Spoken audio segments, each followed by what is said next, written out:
In this video, I'm gonna cover 3 things that cost you $0 that I do to every single one of the bikes that I get that have honestly made a huge difference. These tips, tricks, hacks, whatever you wanna call them, are just things I've learned through experience, riding with other people, and just going back and forth. And honestly, I wish I would have known about this stuff years ago. It's made a big difference, like I said. So in today's video, I wanna share them with you guys.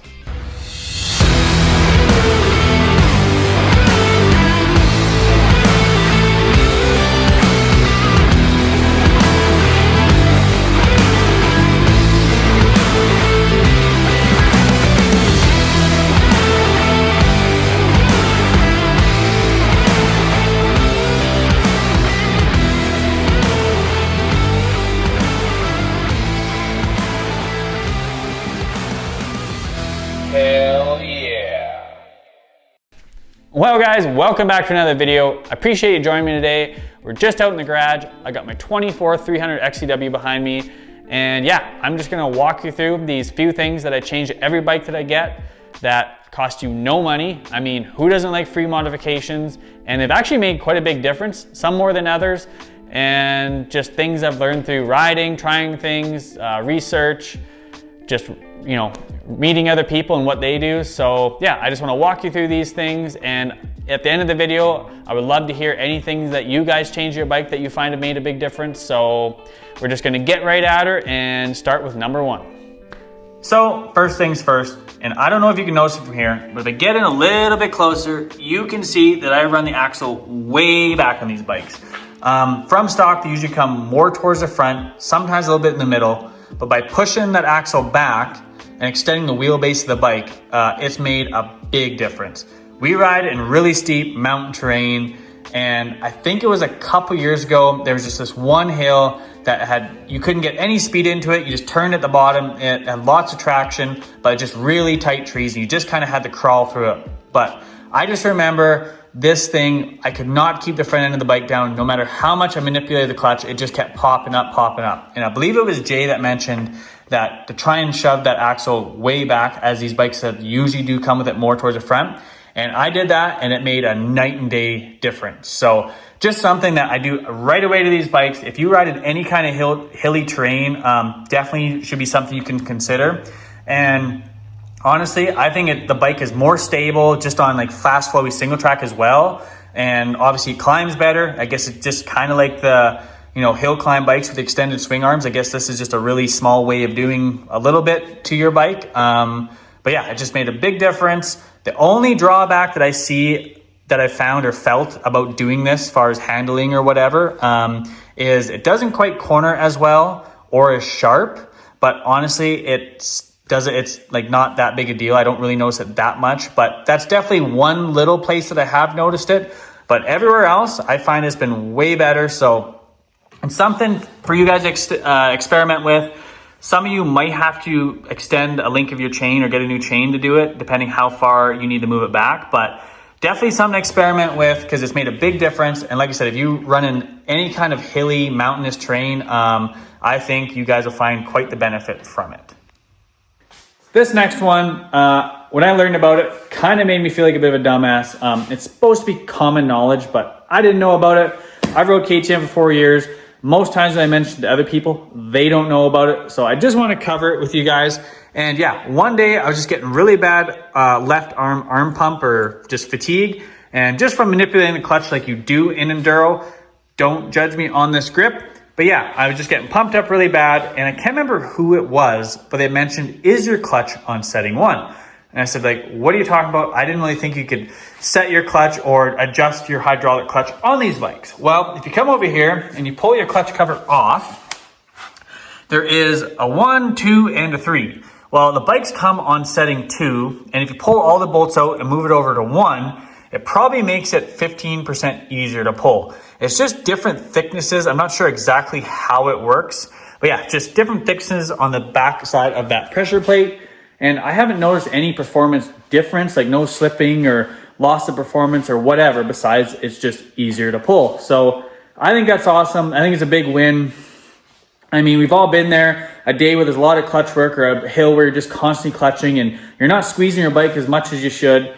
And yeah, you're just getting really pumped up, where this, I'm definitely lasting quite a bit longer without getting pumped up. And it's just something that apparently is supposed to be common knowledge. I never heard about it. And I mean, you're probably saying like, oh, I ride a Yamaha or whatever, I don't have that thing. Well, I do know, like where the cable comes through and they have that lever, you can get those lever extenders that just increase your leverage. That makes it easier to pull. I'm not a big fan of softer clutch springs. Just coming from moto, I do notice a performance difference in those. But yeah, if you can, I mean, make your bike more efficient to ride, less fatiguing on you, especially when you don't have to, there's no really charge, like you're not paying for a whole bunch of parts or whatever to do it. I think that's a big win, and definitely something you guys should be checking out or playing with, because in my world, it's made a huge difference. Last but not least, this thing, I probably get 3 or 4 comments about every time I do a shop video with this bike, or even during some of our mountain enduro adventure videos, someone notices. And what they see is that the top bolt out of our top engine mount is removed. And no, it's not missing. It's removed on both sides, and you're probably wondering what the hell are you doing pulling bolts out of engine mounts? Well, I think it was a couple years ago when these bikes first were released and they were doing the factory KTM photo shoots. A few people noticed online, Manny's bike and maybe a few others, they had this top bolt removed. And one of the complaints about the new chassis is that it's a little bit rigid in that area. So by removing that bolt, they're getting a little bit more flex in the frame and a little bit more forgiveness. And that's just something they're doing to help with that. And then, I don't know if I can get this off. They also, on the factory bikes, this is cut out. So this flexes more too, where these production bikes, it's all just a solid piece. Once again, I know the air filter's dirty. That's what, like the oil, that's what we're doing here. The oil is changed. That's why you can pull the clutch cover off. So please don't judge me too much. But yeah, so pulling that out, I do notice a very slight difference in like super choppy, slow, rooty stuff. I definitely notice a tiny bit of difference. And obviously, if this was something that had to pay $300 to get that little bit of difference, I probably wouldn't be doing it. But since it's just free to do and you're just removing 2 bolts, I think it's worth it. And like I said, I've had it in this, like that removed for over 100 hours. I've checked this bolt multiple times on each side, checked this, it never came loose. And this one's obviously a little bit more towards the Austrian bikes than, you know, obviously don't start doing this to every bike out there. But as far as for the Austrian bikes go, especially the XCWs and the Ts, and I don't know what the gas version of W is, but they're doing this. There is a noticeable difference, but like I said, if it was something I had to pay, you know, $300 to $500 to get that tiny little bit, I wouldn't worry about it. If it's something that you're like, there's no way I'm pulling bolts of engine mounts, don't worry about it. Like I said, it's not a massive difference, but for something that's free to do, there is some difference, especially in that really choppy stuff. Yeah, just something, try it, see what you like. If you don't notice anything, probably put it back. But if you're like me and just notice that tiny little bit, yeah, it's worth doing. So that wraps this video up. I hope you guys learned something today. Those are the 3 things that I do to my bike right away. Like I said, they cost you nothing.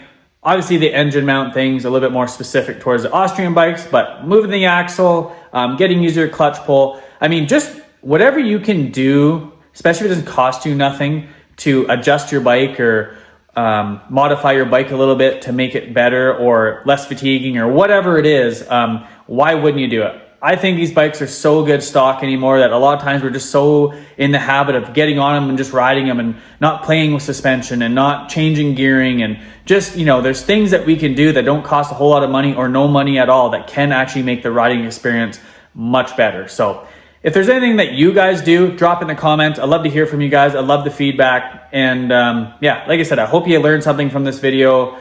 And I might make a video down the road of just some things I actually purchased and put on the bike that I wouldn't go without and that make, you know, a sizable difference. But yeah, spring's on the way. Epic conditions are starting to form. Obviously, we're not getting up in the high alpine yet. It's still quite wintry up there. But as far as the mid elevation riding and lower elevation riding, it's awesome. Hoping to have some great riding videos coming up and getting the riverboat out here pretty soon. And so super excited about that. But hope you guys enjoyed this video. If you stuck around this long, I really do appreciate it. And like always, guys, don't forget to like, subscribe, and we'll catch you on the next one.